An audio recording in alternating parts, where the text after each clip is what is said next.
Video games and learning, it sounds like something that is really distant. But in reality, video game and learning process is something that is there and real, and especially in the learning process of language.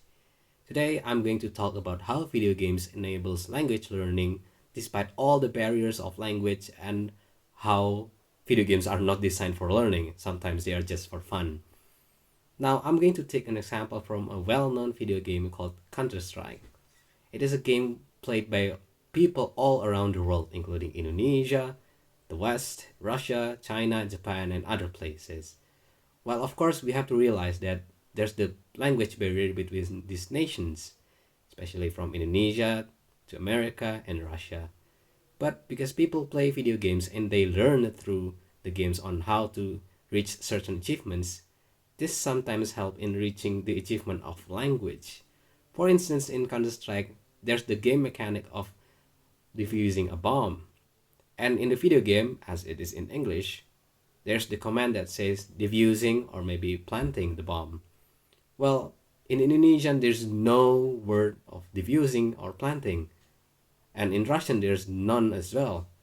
And some places in the video games are mentioned, and some people just don't get what it means. The Russian word rush B, for instance, is not actually Russian, it's English, which means rush to B. B is a point in the video game. But many people associate it with Russian people. Because why? Because Russian players tend to rush B in the game. And they understand that rush B means everyone goes to point B. And that is actually one of a good example of how learning process happens in a video game. And in many video games, when a match is over, everyone will type GG, which means good game. Some people just don't get what it means in every word, from the good word or the gaming word, but some people just conclude that it is simply everyone had a great time. And that is one of the most important process of learning language through video game. People trying to understand what it means in context despite not the textual meaning. Now, one of the most exciting features of learning language through a game is the fact that people get to interact directly. Nowadays, with the existence of voice chats, people could talk, interact, and communicate directly. Although there are situations where people are not really used to other people's languages, they hear, they observe, and then they obtain knowledge from it. For example, some people just tend to know the profanity of other languages, and they know that someone's mad or just being annoying. And that is actually learned throughout the gaming community, and everyone knows what it means.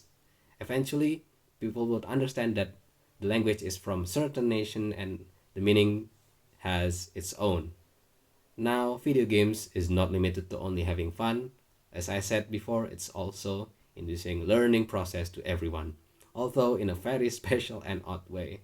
So the conclusion is, language learning process through video games are done through the actions and the words associated with it, like I mentioned rush B, and then diffusing or planting, and sometimes profanity words that express emotions or situations. Thank you very much for your attention.